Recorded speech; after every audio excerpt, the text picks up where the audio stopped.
Hello दोस्तों, आप सभी का स्वागत है आपके अपने चैनल वीके स्टडी पॉइंट में। जैसा कि आप सभी जानते हैं कि जो भी न्यूज़, जो भी समाचार चर्चा में रहते हैं उन सब के बारे में मैं चर्चा करता हूं। अभी बिहार में पंचायत चुनाव होने वाला था, उसी कड़ी में एक बहुत ही कैबिनेट से फैसला लिया गया। बिहार सरकार के द्वारा एक फैसला लिया गया। फैसला एक नया है, इसके बारे में हम लोग को जानना आवश्यक है। आने वाले समय में इससे प्रश्न परीक्षा में पूछी जाएगी। कैबिनेट, यहाँ देखते हैं कि न्यूज़ क्या है। कैबिनेट बैठक में फैसला, ग्राम पंचायत और ग्राम कचहरी में होगा परामर्श समिति का गठन। मैं आपको बता दूं कि अभी फ़िलहाल 15 जून को ये पंचायत जो चुनाव होता है, पंचायत देखिए, आपको सबसे पहले बता दूं कि निर्वाचन आयोग जो होता है ना, जो इसका वर्णन संविधान के अनुच्छेद 324 में है, वो मतलब कि राज्य सरकार जो एमएलए और एमपी इन लोगों की चुनाव कराती है, और राज्य में जो राज्य चुनाव आयोग होती है, ये जो है पंचायत और जितने भी नगर पालिका लेवल का जो चुनाव होता है वो कराती है। तो 15 जून को ये चुनाव, मतलब कि 15 जून को कार्यकाल ख़त्म हो रही है। इस परिस्थिति में राज्य चुनाव आयोग बता रहा है कि हाँ, ये अभी तक 6 महीना तक हम लोग चुनाव कराने के लिए तैयार नहीं है। अभी कोविड की परिस्थिति है, कुछ भी कराना संभव नहीं है, लॉकडाउन है पूरी तरह से। तो एक समिति बनाई जाएगी, एक समिति गठित की जाएगी, जो समिति पंचायत लेवल पे काम करेगी। वो समिति में कौन कौन से सदस्य होंगे उसके बारे में पूरी तरह से भी स्पष्ट नहीं है, लेकिन ऐसा बताया जाता है कि हाँ, वहाँ के वार्ड मेंबर होंगे, वहाँ के सदस्य होंगे, गांव का एक कोई व्यक्ति होगा जो कि सेना से या किसी भी सरकारी, केंद्र सरकार की कोई भी मतलब कि विभाग से रिटायरमेंट होगा, रेलवे में हो, सेना में हो, उस तरह का पूरी तरह से प्लानिंग है। अभी उसके बारे में आएगा तो मैं न्यूज़ बताऊंगा। फिलहाल ये न्यूज़ क्या है पूरी तरह से हम लोग समझ लेते हैं। ग्राम पंचायत का गठन है, ग्राम पंचायत का किस तरह से, ग्राम पंचायत में कितने अंग हैं, पूरी तरह से इसके बारे में हम लोग समझ लेते हैं। परामर्श समिति में कौन कौन होंगे, इसको लेकर सरकार आदेश जारी कर चुकी है। यहाँ देखते हैं, 16 जून को बदल जाएगा बिहार में पंचायती राज व्यवस्था। मुखिया जी का नया पद नाम होगा, यानी कि नया नाम उनका जुड़ा जाएगा, जो कि ये कौन सी समिति है, परामर्श समिति के रूप में जानी जाएगी। यहाँ पे बिहार में पंचायती राज व्यवस्था में हुआ बदलाव। पंचायती राज व्यवस्था का जो कानून है उसमें बदलाव की गई है। बिहार में परामर्श समिति चलाएगी गांव की सरकार, राज्यपाल की मंजूरी के बाद अध्यादेश जारी की। देखिए, कोई भी सबसे पहले बिल पास की जाती है, बिल पास करने के बाद से राष्ट्रपति या राज्यपाल का जब साइन हो जाता है ना, तो वो पूरी तरह से कानून के रूप में मतलब कि लागू हो जाता है। तो परामर्श समिति में अफसरों को मिली जगह, बहुत सारे लोग इसमें आएंगे, पूरी तरह से हम लोग समझते हैं। पटना, बिहार में 16 जून से पंचायत परामर्शी समिति काम करने लगेगी। 16 जून से काम करने लगेगी। पंचायत में मुखिया प्रधान परामर्श समिति के नाम से जाना जाएगा। पंचायत का जो मुखिया प्रधान होगा ना, परामर्श समिति के नाम से जाना जाएगा। गाँवों में जारी विकास कार्य को गति को सुचारू रूप से रखने के लिए इस तरह का नया रास्ता ढूंढा गया है। बिहार में ऐसी पहली बार होगा जब त्रिस्तरीय पंचायती राज संस्थाओं की जगह एक नई व्यवस्था की गई है। आपको बता दूं कि बिहार में त्रिस्तरीय पंचायती व्यवस्था है। त्रिस्तरीय का मतलब क्या होता है, यहाँ पे त्रिस्तरीय का मतलब हम लोग देख लेते हैं। एक तस्वीर के माध्यम से आपको दिखा दूं कि सबसे नीचे होता है ग्राम पंचायत, तब पंचायत समिति, तब जिला परिषद। ये त्रिस्तरीय जो व्यवस्था है, त्रिस्तरीय व्यवस्था बलवंत राय मेहता कमेटी के सिफारिश पर लागू की गई थी। राष्ट्रीय पंचायत राज दिवस 24 अप्रैल को मनाया जाता है, क्योंकि 24 अप्रैल को ही ये 1993 में ये पंचायती राज व्यवस्था को लागू की गई थी।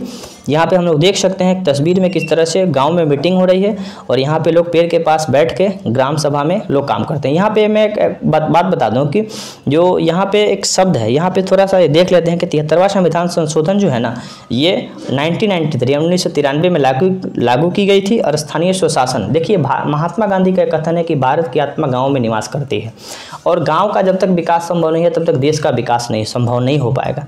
इसीलिए महात्मा गांधी के प्रयासों से ग्राम पंचायत का गठन जो है अनुच्छेद 40 में की गई, और इस तरह की व्यवस्था की गई।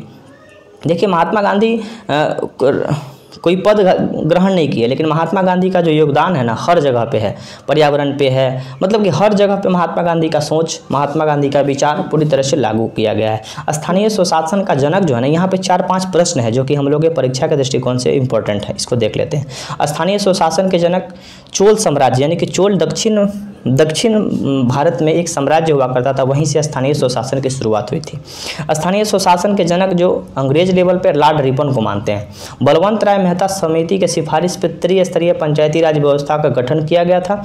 अशोक मेहता समिति, देखिए अशोक मेहता समिति जो व्यक्ति थे ये बता रहे थे कि जो ब्लॉक लेवल पे है ना पंचायत समिति वाला जो पोस्ट है उसको हटा दिया जाए, लेकिन बलवंत राय मेहता बोले कि नहीं, तीनों को रखा जाए।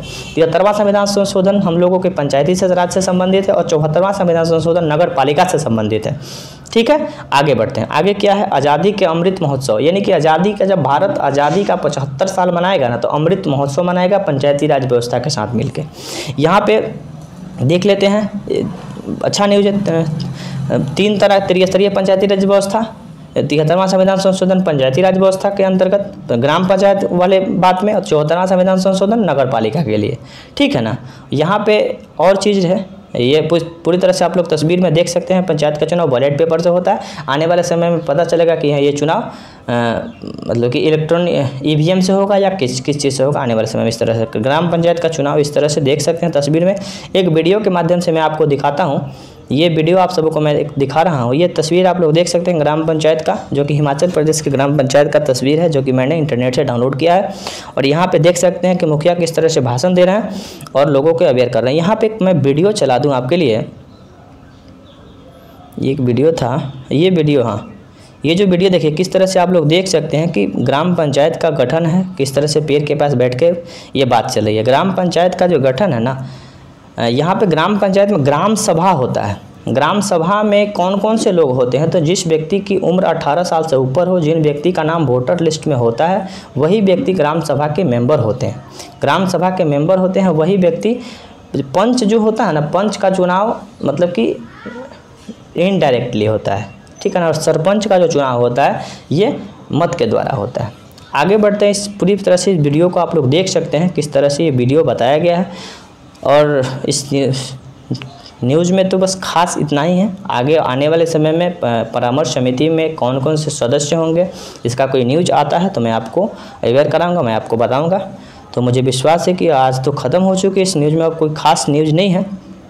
यहाँ पे एक न्यूज़, हाँ यहाँ पे एक न्यूज़ है बड़ा ही अच्छा, यही मैं खोज रहा था कि ग्राम पंचायत में मुखिया की संख्या कितनी है, 8398 सदस्य। पंचायत समिति के सदस्यों की संख्या कितनी है, तो 1,15,191। पंचायत समय ग्राम पंचायत की संख्या, इतना ग्राम पंचायत है पूरे बिहार में।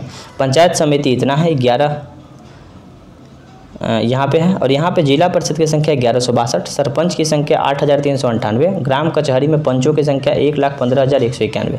जितना ग्राम पंचायत है ना उतनी ग्राम कचहरी में पंच हैं।